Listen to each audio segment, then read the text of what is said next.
വേളയിൽ ഹജ്ജ് മുടങ്ങുമെന്ന അവസ്ഥയിൽ തങ്ങളുടെ പ്രാർത്ഥനാ ഫലമെന്നോണം സൗദി ഗവൺമെന്റ് പ്രത്യേക വിമാനം അയച്ച് അദ്ദേഹത്തെ മക്കയിലെത്തിക്കുകയായിരുന്നു. അതുകൊണ്ട് മാത്രമാണ് മറ്റ് 61 പേർക്കും ഹജ്ജ് ചെയ്യാനായത്. മറ്റൊരിക്കൽ കേരളത്തിന്റെ വിഷയങ്ങൾ കേന്ദ്രത്തിന്റെ ശ്രദ്ധയിൽപ്പെടുത്താൻ EMS മുത്ത് പാർലമെന്റ് മന്ദിരത്തിൽ ഇന്ദിരാഗാന്ധിയുമായി ചർച്ച ചെയ്യുന്ന വേളയിൽ നമസ്കാര സമയം ആഗതമായപ്പോൾ പാർലമെന്റ് മന്ദിരത്തിൽ മുസല്ലയിട്ട് നമസ്കരിച്ചതും 40 വർഷം സുബഹി നമസ്കാരം സമയം തെറ്റാതെ നമസ്കരിച്ചവർ ആദ്യ ശിലയിടട്ടെ എന്ന് പട്ടിക്കാട് ജാമിയ നൂരിയയുടെ തറക്കല്ലിടൽ വേളയിൽ പ്രഖ്യാപനം വന്നപ്പോൾ നിരവധി പണ്ഡിതന്മാരുടെ സാന്നിധ്യത്തിൽ ആ കർമ്മം നിർവഹിക്കാൻ ബാഫക്കി തങ്ങൾക്ക് കഴിഞ്ഞതും മഹാനുഭാവന്റെ ദീനീ ചിട്ട കൊണ്ട് മാത്രമാണ്. ബാഫക്കി തങ്ങളെ തൊട്ടറിഞ്ഞവർ വിശേഷിപ്പിച്ചത് പോയ നൂറ്റാണ്ടിലെ വലിയ അഥവാ അമാനുഷികൻ എന്നാണ്. ഖൈദുൽ ഖയം സയ്യിദ് അബ്ദുറഹ്മാൻ ബാഫക്കി തങ്ങൾ മുസ്ലിം സമുദായത്തിൻ്റെ മുഴുവൻ അനിശ്ചിത്യനും ആദരണീയനും ബഹുമാന്യനുമായ ഒരു നേതാവായിരുന്നു. മുസ്ലിം ലീഗിനെ സംബന്ധിച്ചിടത്തോളം അദ്ദേഹം ഉഗ്രപ്രതാപിയായ ഒരു നേതാവായിരുന്നു. മുസ്ലിം സമുദായത്തിൻ്റെ മതപരവും സാമൂഹികവും സാംസ്കാരികവും വിദ്യാഭ്യാസപരവും രാഷ്ട്രീയവുമായ കാര്യങ്ങളിൽ നേതൃത്വം കൊടുത്ത ഒരു മഹാനായ നേതാവായിരുന്നു സയ്യിദ് അബ്ദുറഹ്മാൻ ബാഫക്കി തങ്ങൾ. ബഹുമാനപ്പെട്ട ബാഫക്കി തങ്ങളെപ്പറ്റി പറയാൻ ആരംഭിച്ചാൽ അതത്ര വേഗം അവസാനിക്കുന്നതല്ല. എന്നെ സംബന്ധിച്ചിടത്തോളം അദ്ദേഹവുമായി വളരെ അടുത്ത് ബന്ധപ്പെട്ട ഒരു മുസ്ലിം ലീഗുകാരനൊക്കെ ഒരുപാട് കാര്യങ്ങൾ പറയാനുണ്ട്. അതൊന്നും ഇവിടെ പറയുന്നില്ല. അദ്ദേഹത്തിൻ്റെ നേതൃത്വത്തിൻ്റെ ഒരു മഹത്വം, അദ്ദേഹത്തിന് തൻ്റെ നേതൃത്വത്തെപ്പറ്റിയുള്ള വിശ്വാസവും തൻ്റെ അനുയായികളെ സംബന്ധിച്ചുള്ള അദ്ദേഹത്തിൻ്റെ ഉറച്ച വിശ്വാസവും പ്രകടിപ്പിക്കുന്ന ഒന്ന് മാത്രം ഞാൻ പറയാം. അദ്ദേഹം ഒരു തെരഞ്ഞെടുപ്പ് സംബന്ധിച്ച് ആലപ്പുഴ ഭാഗത്ത് പര്യടനം നടത്തുകയായിരുന്നു. ഞാൻ ഒന്നിച്ചുണ്ടായിരുന്നു. അന്ന് കൗമുദി ബാലകൃഷ്ണൻ ലോക്സഭയിലെ സ്ഥാനാർത്ഥിയായിരുന്നു. RSP സ്ഥാനാർത്ഥിക്ക് വേണ്ടി പ്രചരണം നടത്താനായിരുന്നു മഹാനായ തങ്ങൾ വന്നിരുന്നത്. തങ്ങൾ അവിടെ വെച്ച് ഒരു വലിയ ജനസമൂഹത്തെ അഭിസംബോധന ചെയ്തുകൊണ്ട് ഒരു കാര്യം പറഞ്ഞു. കഴിഞ്ഞ തെരഞ്ഞെടുപ്പിൽ ഞങ്ങൾ CPM-ൽപ്പെട്ട അന്നത്തെ ഇടതുപക്ഷ പാർട്ടി CFP-യുമായിട്ട് ബന്ധമായിരുന്നു.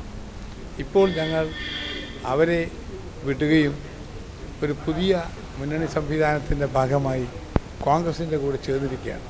അപ്പോൾ മാർക്സിസ്റ്റ് പാർട്ടിയിൽപ്പെട്ട ആളുകൾ ചോദിക്കുന്നു, നിങ്ങളല്ലേ EMSൻ്റെ കൂടെയും ഞങ്ങളുടെ കൂടെയും കഴിഞ്ഞ പ്രാവശ്യം ഉണ്ടായിരുന്നത്, ഇപ്പോഴെന്തേ നിങ്ങൾ ഞങ്ങളെ വിട്ട് കോൺഗ്രസിൻ്റെ കൂടെ കൂടി, ഇത്ര വേഗം നയം മാറ്റാമോ എന്നൊക്കെ ചോദിക്കുകയാണ്. എനിക്ക് അവരോട് പറയാനുള്ളത്, കഴിഞ്ഞ പ്രാവശ്യം ഞങ്ങൾ EMSൻ്റെ നേതൃത്വത്തിലുള്ള കൂട്ടത്തിലായിരുന്നു. ഈ പ്രാവശ്യം ഞങ്ങൾ EMSൻ്റെ കൂടെയല്ല. കരുണാകരനും ഞങ്ങളുമെല്ലാമുള്ള ഇന്ദിരാഗാന്ധി നയിക്കുന്ന കോൺഗ്രസിൻ്റെ ഉൾപ്പെടെയുള്ള കൂട്ടത്തിലാണ് ഞങ്ങൾ. എനിക്ക് അതിനുള്ള മറുപടി അത് നമ്മളെ മനസ്സാ, നിങ്ങളാരാ പറയാം. അത് തന്നെയായിരുന്നു സയ്യിദ് അബ്ദുറഹ്മാൻ ബാഫക്കി തങ്ങൾ. അദ്ദേഹം ജനങ്ങളെ ബഹുമാനിച്ചു. ജനം അതിന്റെ 1000 ഇരട്ടി ബഹുമാനവും ആദരവും തങ്ങൾക്ക് തിരിച്ചു നൽകി. അസാമാന്യമായ കാര്യവിശകലന ശേഷി, മനുഷ്യ മനസ്സുകളെ കീഴടക്കുന്ന വ്യക്തിത്വം, അപാരമായ കഴിവുള്ള മാതൃകാ പുരുഷൻ തുടങ്ങി കേരളത്തിലെ എല്ലാ നേതൃസ്ഥാനങ്ങളും അദ്ദേഹത്തെ വിശേഷിപ്പിച്ചു. അനാഥകളുടെയും അഗതികളുടെയും സംരക്ഷണ വിഷയത്തിൽ സ്വന്തത്തെക്കാളേറെ താല്പര്യമെടുത്തു പ്രവർത്തിച്ചിരുന്നു ദീനദയാലുവായ തങ്ങൾ. ഇന്ന് കേരളത്തിൽ ഏതൊരു അനാഥാലയത്തെക്കാളും ഏറ്റവും മികച്ച പ്രവർത്തനം കാഴ്ചവെക്കുന്ന വയനാട് മുട്ടിൽ യതീംഖാനയുടെ ഉദ്ഘാടനം ബാഫക്കി തങ്ങളുടെ തൃക്കരങ്ങളാലാണ് നിർവഹിക്കപ്പെട്ടത്.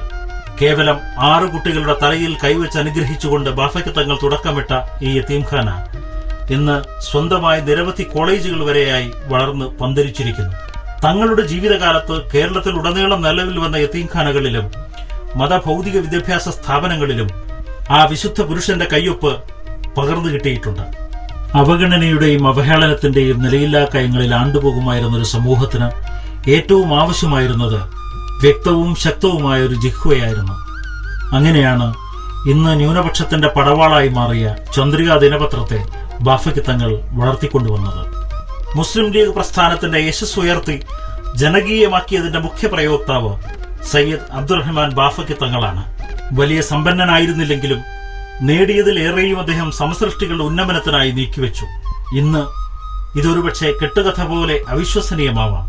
പ്രമുഖ ഭിഷഗ്വരനും പണ്ഡിതനുമായ CK രാമചന്ദ്രനോട് ഒരിക്കൽ ബാഫയ്ക്ക് തങ്ങൾ ഉള്ളു തുറന്നത് ഇങ്ങനെയാണ്. അന്നു മുതൽ ഇന്നുവരെ, അതായത് ജീവിതകാലം അത്രയും ഞാൻ ബുദ്ധിമുട്ടിൽ തന്നെയാണ് കഴിയുന്നത്. എന്റെ കാലം കഴിഞ്ഞാൽ എന്റെ മക്കളും ബുദ്ധിമുട്ടി തന്നെ കഴിയണം. ഈ വാക്കുകളുടെ തികഞ്ഞ ദൃഷ്ടാന്തമായിരുന്നു ഈയിടെ നടന്ന സംഭവം. സ്മര്യപുരുഷന്റെ സഹോദരി പുത്രനും മകളുടെ ജീവിത പങ്കാളിയും അരപ്പതിറ്റാണ്ട് സജീവ നേതൃത്വവുമായിരുന്ന സെയ്ദ് ഉമർ ബാഫയ്ക്ക് തങ്ങളുടെ വേർപാട്. സെയ്ദ് ഉമർ ബാഫയ്ക്ക് തങ്ങൾ അന്ത്യനാളുകളിൽ ചികിത്സയ്ക്ക് പോലും പണമില്ലാതെ വിഷമിച്ചിരുന്നു എന്ന് കേൾക്കുമ്പോൾ നമുക്ക് അത്ഭുതം തോന്നും. എന്തും നേടാവുന്ന ഇന്നത്തെ രാഷ്ട്രീയ കൃഷിയിൽ ചികിത്സയ്ക്ക് പോലും പണമില്ലാതെ പോയ ഉമർ ബാഫയ്ക്ക് തങ്ങളും നമ്മെ ഉണർത്തുന്നത് നിസ്വാർത്ഥവും അർപ്പണാത്മകവുമായ ജനസേവനത്തിന്റെ മഹാമാതൃകയാണ്. സയ്യിദ് അബ്ദുറഹ്മാൻ ബാഫയ്ക്ക് തങ്ങൾ വിട്ടേച്ചുപോയ മഹാമാതൃകയാണ് അദ്ദേഹത്തിന്റെ അനന്തരാവകാശിയും നമ്മെ പേർത്തും തെര്യപ്പെടുത്തുന്നത്. മതരംഗത്തായാലും സാമൂഹ്യ രാഷ്ട്രീയ രംഗത്തായാലും നിരവധി ലക്ഷണമൊത്ത ശിഷ്യഗണങ്ങളെ സൃഷ്ടിക്കാൻ സാധിച്ചു എന്നത് ബാഫയ്ക്ക് തങ്ങൾ കാലത്തിന് സമർപ്പിച്ച സംഭാവനയാണ്. തങ്ങളും ശിഷ്യ സമൂഹങ്ങളും ഉയർത്തിവിട്ട നന്മയുടെ നീരുറവ കൈരളിയുടെ ഹൃത്തടത്തിൽ തെളിനീരായി നിറഞ്ഞു നിൽക്കുന്നു. കേരള രാഷ്ട്രീയത്തിൽ ആഞ്ഞുവീശിയ പ്രശ്നങ്ങളുടെ കൊടുങ്കാറ്റുകളെല്ലാം ബാഫയ്ക്ക് തങ്ങളുടെ വാസസ്ഥലത്ത് കെട്ടടങ്ങുമെന്ന പതിവ് ഒരു കാലത്ത് ജനങ്ങളിൽ വിസ്മയവും കൗതുകവും ആദരവുമാണ് സൃഷ്ടിച്ചിരുന്നത് എന്ന് പ്രമുഖ പത്രപ്രവർത്തകൻ VP മാധവൻ നായർ അനുസ്മരിച്ചതിൽ ഒട്ടും അതിശയോക്തിയില്ല. അദ്ദേഹം എഴുതി, അത്രയ്ക്ക് പ്രതിഭാസമ്പന്നനും കേരളം കണ്ടിട്ടില്ലാത്ത നയതന്ത്രജ്ഞനുമായിരുന്നു ബാഫയ്ക്ക് തങ്ങൾ. അള്ളാഹു കനിഞ്ഞേകിയ ആകാര സുഭഗത ആരിലും ആദരവിന്റെയും ബഹുമാനത്തിന്റെയും വൻകടൽ തന്നെ തീർക്കുമായിരുന്നു. സമുദായ സഹവർത്തിത്വത്തിന്റെ ഉത്തമ മാതൃക, വാത്സല്യത്തിന്റെ വൻകടൽ, പ്രശംസാർഹമായ രാഷ്ട്രീയ വിവേകം, അശരണരുടെ ആത്മമിത്രം, അതുല്യനായ നേതാവ്, ഇന്നലെയെ ഇന്നിലൂടെ നാളേക്ക് സജ്ജമാക്കിയ കർമ്മചൈതന്യം, മതിലുകൾ തകർത്ത മഹാമനുഷ്യൻ, സർദാറെ മില്ലത്ത്, അങ്ങനെ തങ്ങളെ വിശേഷിപ്പിക്കാനും രേഖപ്പെടുത്താനും കേരളത്തിലെ പ്രതിഭാശാലികൾ മത്സരിച്ചത് കേരള ചരിത്രം നിറഞ്ഞ ഉൾപ്പുളകത്തോടെയാണ് ഇടനെഞ്ചേറ്റിയത്. സ്വന്തത്തെയും സ്വന്തം കുടുംബത്തെയും സമ്പന്നരാക്കി കിരീടമില്ലാതെ വാഴുന്ന ഇന്നത്തെ രാഷ്ട്രീയ തമ്പുരാക്കന്മാർക്കിടയിൽ അർത്ഥപൂർണമായ മഹത്വത്തിന്റെ സർവ്വചിഹ്നങ്ങളും സ്വായത്തമാക്കി ജീവിച്ച സയ്യിദ് അബ്ദുറഹ്മാൻ ബാഫയ്ക്ക് തങ്ങൾ പകരം വയ്ക്കാൻ മാതൃകയില്ലാത്ത ഇതിഹാസമാണ്. മക്കളോടെല്ലാം വളരെ സൗഹാർദ്ദത്തിലും വളരെ സൗമ്യമായ രീതിയിലുമാണ് മൂപ്പറ പെരുമാറ്റം. അതുമാത്രമല്ല, ഒരു വിവാഹം നമ്മളെ മക്കളെ സംബന്ധിച്ചോ ഒരു കുടുംബം സംബന്ധിച്ചോ ഉണ്ടെങ്കിൽ എല്ലാ മേഖലയിലും ബാഫയ്ക്ക് തങ്ങൾ അറിയാത്ത ഒരു സംഗതിയും കുടുംബത്തിൽ നിന്നും നടക്കുകയില്ല. രാഷ്ട്രീയം മക്കൾക്ക് അത്ര വലിയ അടുപ്പിക്കാൻ മൂപ്പർ ഇഷ്ടപ്പെടുന്ന ആളല്ല. രാഷ്ട്രീയ പ്രവർത്തനവും അധികാര സമ്പാദനവും സ്വന്തം മക്കളിലൂടെ പരമ്പരാഗത അവകാശമായി ആചരിക്കുന്ന രാഷ്ട്രീയ നേതാക്കന്മാരിൽ നിന്നും തികച്ചും വ്യത്യസ്തനായിരുന്നു ബാഫയ്ക്ക് തങ്ങൾ. അതുകൊണ്ടാണ് വലിയകത്ത് തറവാട്ടിൽ നിന്നും തുല്യം വരുന്ന ഒരു രാഷ്ട്രീയ നേതാവ് പിന്നീട് ഇല്ലാതെ പോയത്. 1973 ജനുവരി 19 സർവസദ്ഗുണങ്ങളുടെയും മൂർത്തിഭാവവും കേരളം കണ്ടിട്ടുള്ള മഹാന്മാരായ നേതാക്കന്മാരുടെ നേതാവുമായ സയ്യിദ് അബ്ദുറഹ്മാൻ ബാഫയ്ക്ക് തങ്ങൾ വിശുദ്ധ മക്ക ഷരീഫിലെ മുഹമ്മദ് ബക്രു മലബാരിയുടെ ബൈത്തുൽ ഫാസലിൽ വെച്ച് ഇഹ്ലാഖത്തോടെ വിട പറഞ്ഞു. കേരള മുസ്ലിങ്ങളുടെ സർവസ്വവുമായിരുന്ന തങ്ങളുടെ വിയോഗ വാർത്ത മിന്നൽ വേഗത്തിൽ നാടൊട്ടുക്കും പരന്നു. കരൾ പിളർക്കുന്ന ആ വാർത്ത ആ വർഷം ഹജ്ജിന് വന്നവരെയെല്ലാം കണ്ണീർ കയത്തിലാഴ്ത്തി. എല്ലാ മുഖങ്ങളും മ്ലാനമായി. തികഞ്ഞ മൗനനമ്പരത്തിന്റെ തീക്കാറ്റിൽ അറിയാതെ മിഴികളിൽ നിന്നും ചുടുബാഷ്പം ഒഴുകി. ആർക്കും ആ വേദന താങ്ങാൻ കരുത്തുണ്ടായിരുന്നില്ല. അത് ഒരു വെള്ളിയാഴ്ചയായിരുന്നു. ജുമാ നമസ്കാരത്തിന് മുമ്പ് തന്നെ ബാഫയ്ക്ക് തങ്ങളുടെ ഭൗതിക ശരീരം കുളിപ്പിക്കാനെടുത്തു. അത് കഴിഞ്ഞ് പച്ചപ്പതാക പുതപ്പിച്ച ആ ശരീരം വിശുദ്ധ ഹറമിലേക്ക് കൊണ്ടുപോയി. അത്യുഷ്ണം വകവയ്ക്കാതെ ആയിരങ്ങളാണ് ഹറമിലേക്കുള്ള അവസാന യാത്രയിൽ പങ്കുകൊണ്ടത്.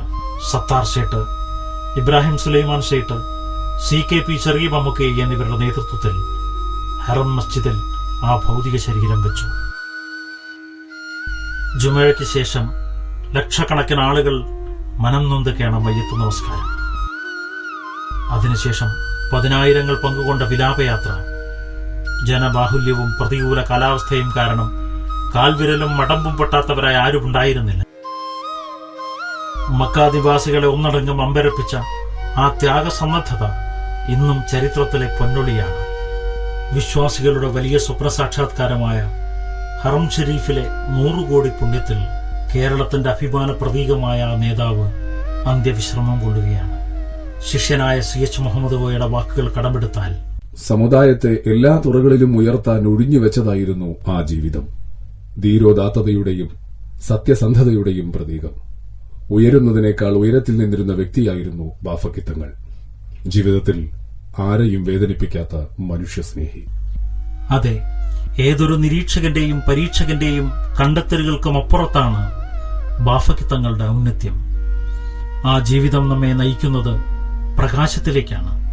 ഒരിക്കലും അണയാത്ത സത്യത്തിന്റെയും നന്മയുടെയും നിത്യപ്രകാശം. ആ നിത്യപ്രകാശത്തിലേക്കാവട്ടെ ഈ യാത്ര.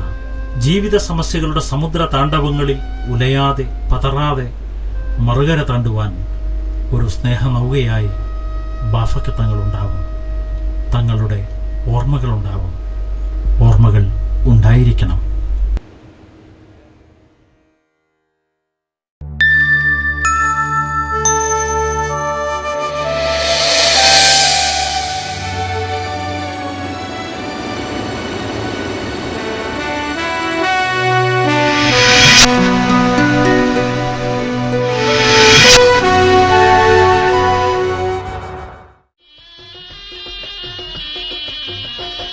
അല്ലാഹുവിന്റെ മുത്ത് റസൂലിൻ കുലത്തിലെ അരുമപ്പൂന്താരമായിരുന്ന അഹ്ലു ബൈത്തിലെ നല്ലൊരു സയ്യിദ് അബ്ദുറഹ്മാൻ ബാഫഖിയതേ. നക്ഷത്രം പൊലിഞ്ഞു പോയി കണ്ണുനീരതേ. നഗരം മക്കായിൽ വെച്ച് മൃതിയായി പോയോ ആയിപ്പോയോ. നഗരം മക്കായിൽ വെച്ച് മൃതിയായി പോയോ ആയിപ്പോയോ.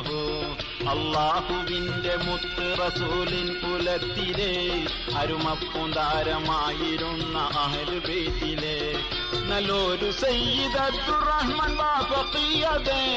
നക്ഷത്രം പൊലിഞ്ഞു പോയി കണ്ണുനീരതേ.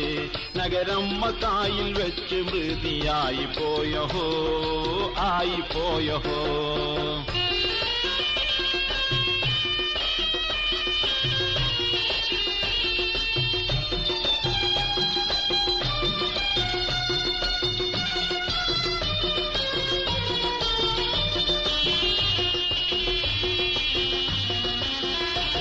മുസൽമാന്റെ കണ്ണിലുണ്ണിയായ പൂങ്കരൽ കനി.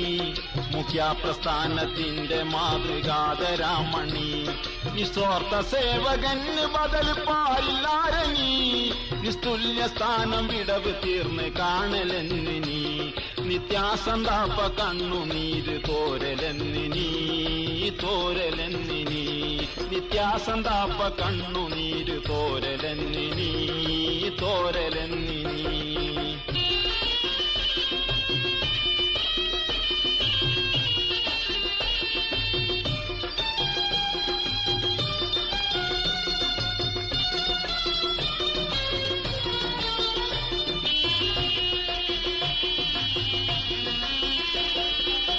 തതേറും ജുബ്ബ തലയിൽ കെട്ടുവേഷമേ. എനി കാണുകില്ല ചന്ദ്രമുഖം ആ പ്രകാശമേ. ഇസ്ലാമിൻ ജീവനാടിയായിരുന്ന ബാഫഖി. ഇഹലോകവാസവും വെടിഞ്ഞു പോയി പൊന്നഖി. ഇന്നാലില്ലാഹി വ ഇന്നാ ഇലൈഹി റാജിഊൻ ഇലൈഹി റാജിഊൻ. ഇന്നാലില്ലാഹി വ ഇന്നാ ഇലൈഹി റാജിഊൻ ഇലൈഹി റാജിഊൻ. ഇന്നാലില്ലാഹി വ ഇന്നാ ഇലൈഹി റാജിഊൻ ഇലൈഹി റാജിഊൻ.